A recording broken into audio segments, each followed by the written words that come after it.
دے اور مجھ پر رحم فرما، اور تو سب سے بہتر رحم فرمانے والا ہے۔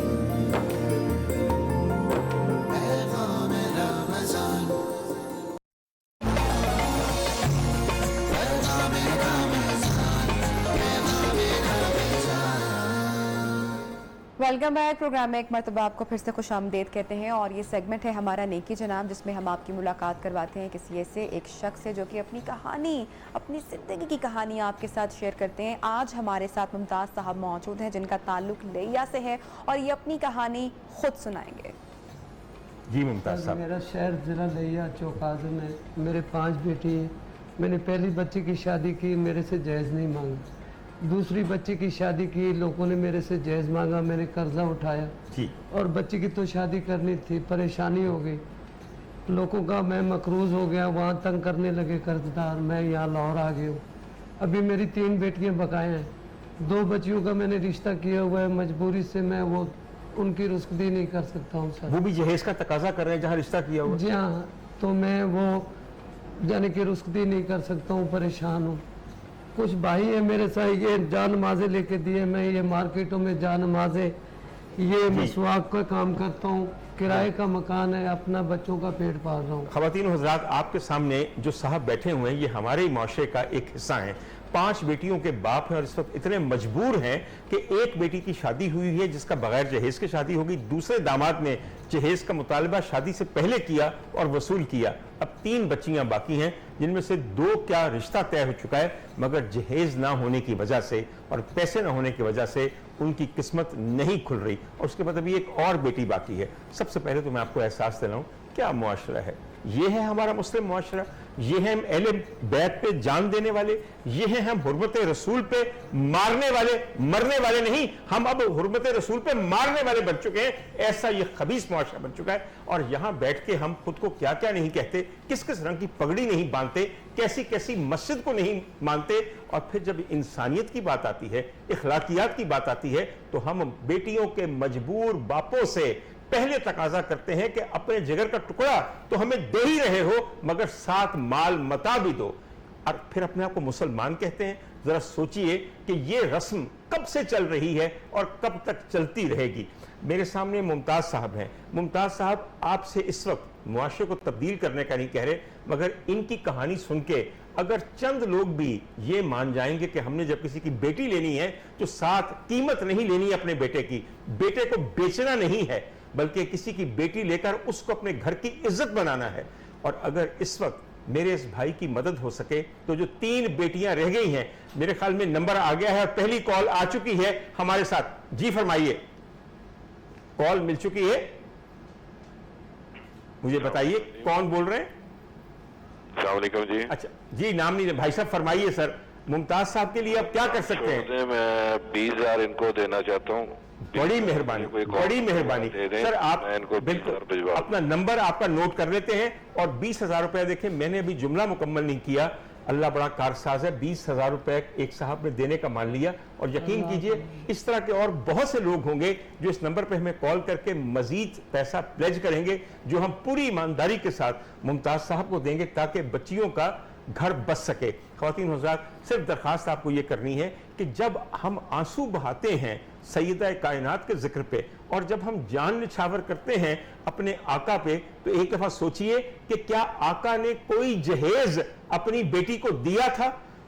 مفتی صاحب تشریف رکھتے ہیں۔ مفتی صاحب، اگر میں غلط کہہ رہا ہوں تو مجھے بتائیے سر۔ نہیں بالکل، اور دیکھیے معاشرے میں ایسے لوگ بھی ہیں، بالکل، کل بھی آپ نے کیا، پرسوں بھی، آج بھی، جو ایک لمحے سے پہلے رسپونڈ کرتے ہیں۔ الحمدللہ سوسائٹی میں اچھے لوگ بھی ہیں، اور یہ ہم سب کی ایک کمبائن ذمہ داری ہے۔ جب جہیز کی بات ہوتی ہے تو ہم ہمیشہ بی بی فاطمہ کا بھی ذکر کرتے ہیں کہ آقا رسول صلی اللہ علیہ وسلم نے اپنی بیٹی کو جو چند چیزیں دی تھی، ہم ہمیشہ اس کو جواز بنا کے کہ ضرورت کی اشیاء، اور یہ ہم ایک مثال رکھ لیتے ہیں، لیکن میں چاہوں گی آپ اس کے اوپر ضرور بات کیجئے کہ آقا صلی اللہ علیہ وسلم نے کیا اپنی بیٹی کو دیا تھا۔ میں عرض کرتا ہوں، اس لیے کہ وہ بات پوری لوگ سنتے نہیں ہیں اور نہ اس بات کو پوری طرح دیکھتے ہیں۔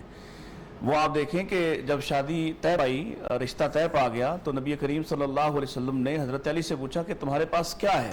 یہ بات کیا یہ بات ہے؟ یہ بات سننے والی ہے. ہم ایک کہانی جو ہمیں سنائی جاتی ہے کہ آپ نے ان کو جہیز دیا, ہم اس بات کے پیچھے تو جائیں نا. آپ نے پوچھا تمہارے پاس کیا ہے, اور سیدنا علی رضی اللہ تعالیٰ تو جو آتا تھا جہاد کی برکت سے وہ بھی سب قربان کرنے والے تھے, کبھی بال کی طرف توجہ نہیں کی ہے, اور ساری زندگی حضور کی کفالت میں تھے. حضرت علی بھی حضور کی کفالت میں, اس لیے یہ سارا. اور میں کہتا ہوں اس کے بعد جب اختیار آیا, جب خلیفہ بنے, تب بھی خشک روٹی کھایا کرتے تھے. انہیں تو مال سے وہ محبت ہی نہ تھی, پاس ہی کچھ نہیں تھا. کہنے لگے میرے پاس کچھ نہیں ہے, تو آپ سوائے ایک زرہ کے. تو آپ نے فرمایا اچھا ٹھیک ہے. وہ زرہ بیچی گئی, اس زرہ کے جو پیسے تھے وہ رسول اللہ صلی اللہ علیہ وسلم کو دیے گئے, کیونکہ یہی طرز عمل ہے کہ جس گھر میں سیدنا جانا ہے وہ گھر حضرت علی رضی اللہ عنہ کی ذمہ داری ہے. اس گھر کا ساز و سامان, اس کا جو راحت کا سامان ہے, جو برتن ہیں, جو چیزیں ہیں, وہ رسول اللہ صلی اللہ علیہ وسلم نے خود خرید کر وہ حضرت علی رضی اللہ عنہ کے گھر کو آراستہ فرمایا جہاں آپ کی بیٹی نے جانا ہے. یہ بات کہانی آدھی لوگ سنتے ہیں کہ حضرت فاطمہ الزہرا رضی اللہ عنہا کو انہوں نے جہیز دیا لہذا آج بھی جہیز دیں. ہاں, جو کام کی بات ہے, جو آج بیٹیوں کی ضرورت ہے, یہ پہلو بھی بڑا ضروری ہے کہ آج بیٹیوں کا جہیز نہیں چاہیے, لیکن ساتھ ان کی وراثت کا حق بھی ان کو دینا چاہیے. تھوڑی سی دوبارہ ممتاز صاحب کی طرف دلانا چاہ رہا ہوں, کیونکہ ہم یہاں چاہتے ہیں کہ ان کی بیٹیوں کا کوئی ایسا سبب بن جائے اور آئندہ کے لیے کسی طرح یہ رسمیں اور یہ تقاضے اس معاشرے سے ختم ہو جائیں. ہمارے نمبر چل رہے ہیں, مانگتے ہیں کیا کیا ڈیمانڈ, کیا کیا فرمائش کی گئی, ذرا کھل کے بتائیے گا ہمیں. بیٹی پہلے میں جو بچی بیائی انہوں نے میرے سے کچھ نہیں مانگا. جب دوسری بیٹی بیائی ہے انہوں نے یہ پیٹیے, یہ پلنگ, یہ برتن, جانے کے کچھ پیسے زیورات یہ میرے سے مانگے. لیکن میں لوگوں کی محنت کر کر قرضہ اٹھا کر بچے کی نکاح دی ہوئی تھی, میں نے یہ فرض ادا کرنا تھا. بالکل. لیکن اب میں گھر سے بے گھر ہو گیا ہوں. بیٹی میں ضلع لیا چوک اعظم کا رہنے والا ہوں. ادھر میں لاہور میں, یہ لاہور کچی آبادی ہے بدامی باغ کے پاس, آسمان چوک اسے کہتے ہیں, ادھر میں کرائے کا مکان لے کر چھپ کر بیٹھا ہوں. بیٹی میں ایک بات یہ جان نمازوں کرتا ہے, یہ مسواکوں کا کام کرتا ہے. معذرت کے ساتھ جی ایک کہانی نہیں ہے. سوال کے بعد جی السلام علیکم, کون موجود ہے کال پہ؟ نذیر صاحب فرمائیے. جی ہیلو جی نذیر آپ صاحب کو سن پا رہے ہیں, بولیے گا.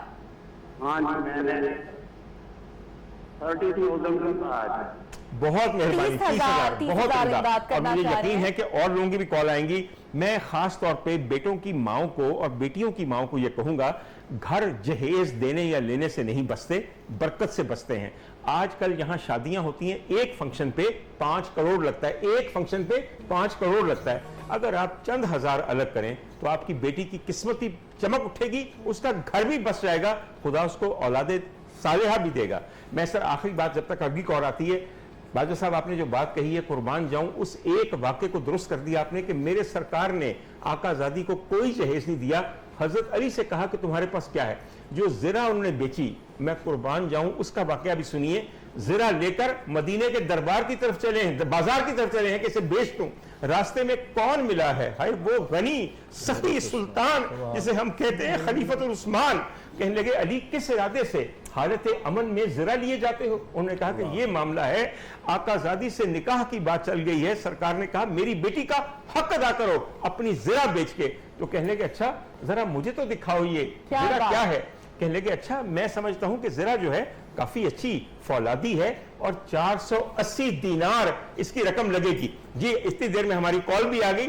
بتائیے کون صاحب ہے ہمارے ساتھ؟ عبد الحکیم صاحب فرمائیے. سر بڑی مہربانی کال کرنے کی, فرمائیے. جی میرا ایک بیٹا ہے جو برین ٹیومر کا مریض ہے, فوجی فاؤنڈیشن میں اس کا علاج ہوا ہے. جی جی وہ ابھی ڈاکٹر نے وہاں سے میں نوری میں شفٹ کر دیا ہے, وہاں پر ابھی وہ بے ہوش ہے اور ہمیں نا. جی جی جی اچھا کال ڈراپ ہو گئی یہاں پہ. بہت اور بالکل ابھی اور کوئی کال آ جائے گی. سر میں اپنی وہ بات وہیں سے مکمل کروں کہ باجوہ صاحب ظاہر ہے کہ 480 درہم انہوں نے دیے ان کے ہاتھ میں, اور جب حضرت علی پلٹ کے جانے لگے پیسے لے کر, مفتی صاحب مجھے اگر میں غلطی ہے تو میرا مولا مجھے معاف کرے, لیکن میں نیت سے صحیح کہہ رہا ہوں, تو دوبارہ آواز دی علی سننا. حضرت علی کے دل میں یقیناً وسوسہ آیا ہوگا کہ شاید قیمت زیادہ دے دی ہے کہیں واپس نہ کر دیں.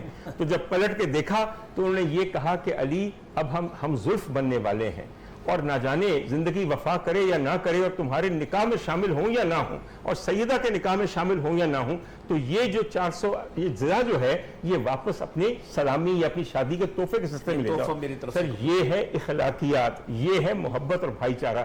سر ایسے ہی وہاں مرد کی ذمہ داری تھی۔ بالکل اسلام آج بھی یہی کہتا ہے کہ یہ ذمہ داری مرد کی ہے، جب وہ اس قابل ہو شادی کے لائق اور شادی کی ذمہ داریاں اٹھا سکتا ہے، بیوی کو پال سکتا ہے، اس کی کفالت کر سکتا ہے، پھر شادی کرے۔ یہ مرد کی ذمہ داری ہے۔ مجبور ہمارا معاشرہ نا ڈاکٹر صاحب معذرت کے ساتھ کچھ سخت ہو جائے شاید لفظ، ہم نے اصل میں ہندوؤں کے ساتھ وقت گزارا ہے، تو آج بھی جیسے ہندو اپنے بیٹوں کی قیمت لگاتے ہیں، آج بھی مسلمان ہونے کے باوجود بھی ہم بھی اپنے بیٹوں کی قیمت لگاتے ہیں کہ میرا بیٹا پڑھا لکھا ہے، میرا بیٹا جاب پہ ہے، اس کی بیوی جو ہے اس کی یہ چیزیں آنی چاہیے۔ اور ایسی کہانیاں بھی آپ کے سامنے آئیں گی کہ اگر وہ چیزیں نہ آئیں تو پھر یہاں زندہ جلا دینے کے واقعات بھی ملتے ہیں، اس لیے کہ یہ معاشرہ ابھی تک ہندوانہ کلچر سے باہر نکلا نہیں ہے۔ اس میں اسلام کا صرف نام جی کال۔ السلام علیکم، شفقت فرمائیے گا کیا کہنا چاہتی ہیں؟ جی میں اس کے لیے 1 لاکھ روپیہ دینا چاہتی ہوں۔ 1 لاکھ روپیہ۔ شفق اللہ تعالیٰ آپ کو جزا دے اس کا، بالکل، اور آپ کے رزق میں بھی اضافہ شفق کرے۔ ایک بات یاد رکھیے گا، اس مہینے میں 1 لاکھ دیا ہے نا، تو سمجھیے 70 لاکھ کر کے اللہ نے قبول کیا ہے، اور 70 لاکھ بھی کہنے کی بات ہے، 70 کروڑ بن کے قبول کرے گا اللہ۔ آپ سن رہے ہیں، آپ کے لیے کالز آ رہی ہیں کتنی زیادہ پورے ملک سے آ میری رہی ہیں۔ بیٹی میں ایک اور عرض کرنا چاہتا ہوں ان بھائیوں سے، ڈاکٹر میرے گھر چل کر میری بچیوں کے حالات بھی دیکھ سر بالکل ہمیں آپ کی بات پہ یقین ہے، میں تو ان کا شکر گزار ہوں جو لوگ بغیر دیکھے بغیر رحمت کرے اللہ، اللہ یہ سب پر رحمت کرے بچی کے لیے۔ اور جس طرح باتیں کر رہے ہیں ڈاکٹر صاحب، یہ ہماری جو نیو جنریشن ہے، نوجوان ہیں جو پڑھے لکھے ہیں، تعلیم یافتہ ہیں، انہیں ان فرسودہ رسم و رواج کے خلاف خود سٹینڈ لینا چاہیے۔ یہ بات ہے، اگر کسی بچے نوجوان کے ماں باپ ڈیمانڈ کر رہے ہیں تو وہ خود ریجیکٹ کرے اس بات کو، بالکل کہ جی میں نے یہ ہرگز نہیں لینا۔ کمال عمدہ بات کی سر، آپ نے کہا ہم ہندوؤں کے ساتھ رہے ہیں، ہم نے ایکچولی جس کے ساتھ رہے نا اس کی برائیاں اپنا لی ہیں۔ سر میرے بہت سے جانے والے ہندو ہیں سر، بلینئرز جو ہیں وہ اپنی بیٹی کی شادی کرتے ہیں تو کہتے ہیں ہم نے اپنی بیٹی کی شادی پہ کوئی پیسہ نہیں لگانا، 300 لڑکیوں کی شادی کر رہی ہیں ساتھ، یہ ہے وہاں پہ۔ خواتین حضرات، ہم ایک بریک پہ جاتے ہیں اور مجھے یقین ہے کہ اور بھی لوگ فون کریں گے اور ممتاز صاحب کی مدد کریں گے اور دراصل اپنے لیے فلاح پائیں گے۔ ایک وقفہ اور ہم دوبارہ حاضر ہوتے ہیں۔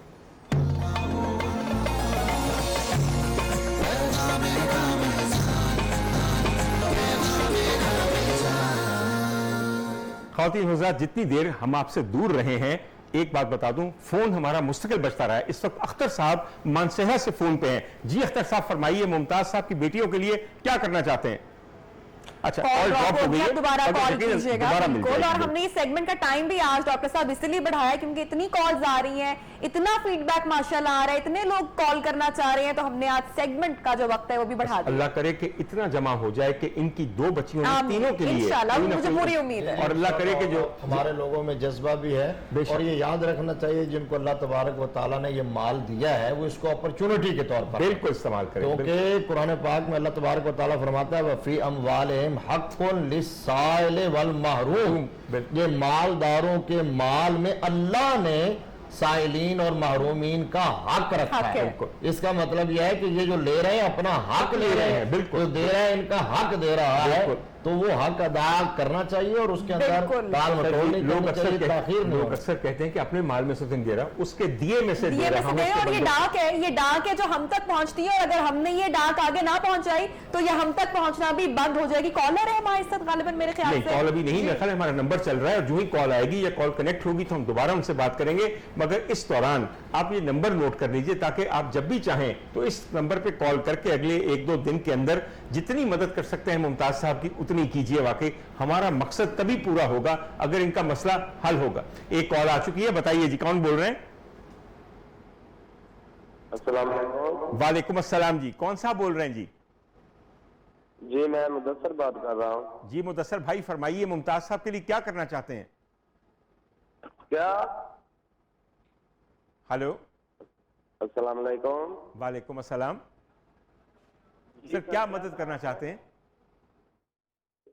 جی مدثر صاحب، ہم آپ کی اچھا کال ان کی ڈراپ ہو گئی ہے، باہر طور دوبارہ ان کے سے ہو سکتا ہے۔ جب بھی آپ لوگ کال کریں تو ٹی وی کی آواز بند کر کے جو ہے وہ فون پہ بات کیجیے گا، ورنہ آپ کی کال جو ہے وہ ڈراپ ہو جائے گی۔ ممتاز صاحب، آپ نے اس پورے عرصے میں آپ کی ماشاءاللہ 5 بیٹی ہیں، 2 کو آپ نے بیاہ دیا، 3 موجود ہیں، آپ کبھی دل ہار بیٹھے اس پورے